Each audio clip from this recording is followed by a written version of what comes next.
ہمارے جاتے ہی اس نے چیخو پکار شروع کر دی کہ یہ میری عزت پر ڈاکہ ڈالنے کی کوشش کر رہا تھا۔ میں نے حسن کو کہا کہ یہ ہمیں دیکھ کر ڈرامہ کر رہی ہے۔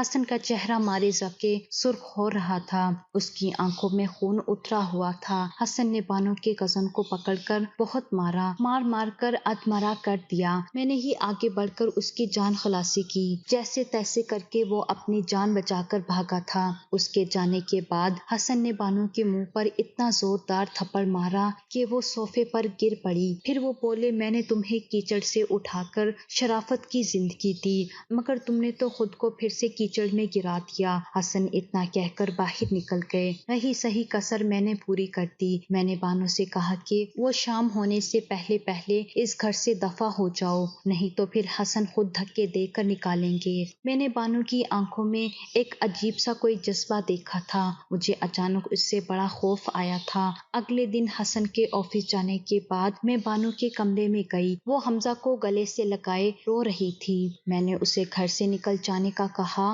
تو وہ حمزہ کو کندھے پر اٹھا کر باہر کی طرف چل دی۔ میں نے حمزہ کو اس سے چھین لیا اور کہا، یہ میرے شوہر کی اولاد ہے، اسے نہیں لے جا سکتی ہو تم۔ بانو بہت روئی، میرے پاؤں پڑ گئی، مجھے اللہ رسول کے واسطے دینے لگی، لیکن میں فرعون بنی کھڑی تھی۔ میں نے ملازموں سے کہہ کر بانو کو دھکے دے کر گھر سے نکلوایا۔ پھر وہی ہوا جو میں چاہتی تھی، بانو کو میں نے نکلوا دیا۔ حسن اور حمزہ میرے ہو گئے۔ حسن جب شام کو آفس سے آئے تو میں نے حسن سے جھوٹ بولا کہ بانو نے اپنے کزن کو فون کر کے بلا لیا تھا اور اس کے ساتھ چلی گئی ہے۔ حمزہ کو پرائی اولاد کہہ کر وہ دونوں چلے گئے ہیں۔ حسن کو تو چپ ہی لگ گئی تھی۔ حمزہ سارا دن ماں کے لیے روتا رہتا تھا، ابھی وہ تھا بھی تو صرف 6 ماہ کا۔ میں حسن کے سامنے یہی کہتی کہ کیسی ماں تھی، اپنے عاشق کے آگے بچے کو بھلا بیٹھی۔ حسن کی آنکھوں میں بانو کے لیے شدید نفرت تھی۔ اب حسن اور حمزہ پر صرف میری اجارہ داری تھی۔ میری چیز مجھے واپس مل گئی تھی۔ 2 ماہ ہو گئے تھے۔ حمزہ اب تک اپنی ماں کے لیے روتا تھا اور حسن بس خاموش ہی تھے۔ وہ میرے پاس ہو کر بھی میرے نہیں تھے۔ ایک دن میں چھت پر کام کر رہی تھی جب مجھے نیچے سے حمزہ کے رونے کی آواز آئی۔ میں بھاگ کر نیچے اترنے لگی تو میرا پاؤں پھسل گیا۔ میں توازن قائم نہ رکھ پائی اور پہلی سیڑھی سے نیچے گر پڑی۔ آگے کیا ہوا مجھے کچھ بھی معلوم نہیں تھا۔ 2 دن بعد مجھے ہوش آیا تھا۔ مجھے گردن سے نچلا دھڑ محسوس ہی نہیں ہو رہا تھا۔ تب مجھے حسن نے بتایا کہ میں پیرالائزڈ ہو گئی ہوں، اب میں حرکت نہیں کر پاؤں گی۔ میرے سامنے بانو کی آنکھیں گھوم گئی۔ مجھے شدید خوف آیا۔ 1 ماہ میں ہاسپٹل میں رہی، حسن اور حمزہ سے دور کیا۔ اس دن کے لیے میں نے بانو کو گھر سے نکالا تھا، وہ بھی خالی ہاتھ رہ گئی اور میں بھی۔ خیر میں گھر آ گئی، نہ میں حمزہ کو اٹھا سکتی تھی نہ کھیل سکتی تھی۔ حسن بھی مجھ سے تھوڑی دیر بات کرنے کے بعد باہر چلے جاتے تھے۔ ایک دن میں نے بانو کی آنکھوں سے ڈر کر اور اپنے ضمیر کے بوجھ سے آزاد ہونے کے لیے حسن کو سب کچھ بتا دیا۔ بہت بھیانک سچ یہی تھا کہ بانو بے قصور تھی، وہ حسن سے محبت کرنے لگی تھی۔ وہ جانتی بھی تھی کہ حسن صرف میرا ہے، اس نے گناہ کیا تو میں نے سزا دی۔ میں نے اس کے کسی لالچی کزن کو بھاری معاوضہ دیا اور کام سمجھا دیا۔ حسن کی غیر موجودگی کا میں اسے بتا دیتی تھی۔ پھر ایک دن یوں ہی میں نے اسے دست درازی کا کہا۔ آدھا کام بانو کے کزن نے کیا تھا اور آدھا میں نے کر دیا تھا۔ بات ختم کر کے میں پھوٹ پھوٹ کر روئی تھی۔ حسن کی نظروں میں میرے لیے نفرت ہی نفرت تھی۔ حسن بولا، تمہارے کیے کی میں تمہیں کیا سزا دوں شبنم بیگم، کہ تم تو خود ایک سزا ہو۔ اس دن کے بعد میں نے حسن کی آنکھوں میں اپنے لیے شدید نفرت دیکھی تھی۔ میں رو رو کر معافی بھی مانگتی تھی اور یہ بھی کہتی تھی کہ کہیں سے بانو کو لا دو، میں اس سے معافی مانگ لوں گی تو میرا رب بھی مجھے معاف کر دے گا۔ یوں ہی 2 سال گزر گئے۔ بانو کا کچھ پتہ نہ چلا، وہ واپس اپنی جھونپڑی بھی نہیں گئی تھی۔ پتہ نہیں زندہ بھی تھی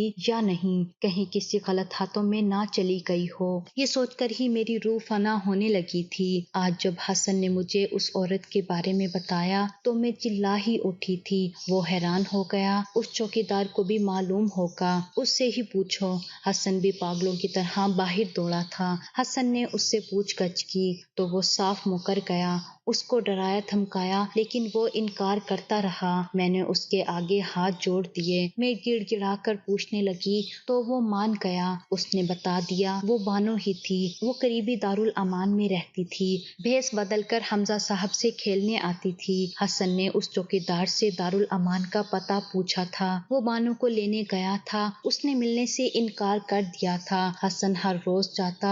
آخر 2 ماہ کے بعد تنگ آ کر بانو نے اس سے مل ہی لیا تھا۔ ملنے کے بعد بانو جذبات پر قابو نہ رکھ پائی تھی اور حسن سے لپٹ گئی تو وہ واقعی ہی حسن سے سچی محبت کرتی تھی۔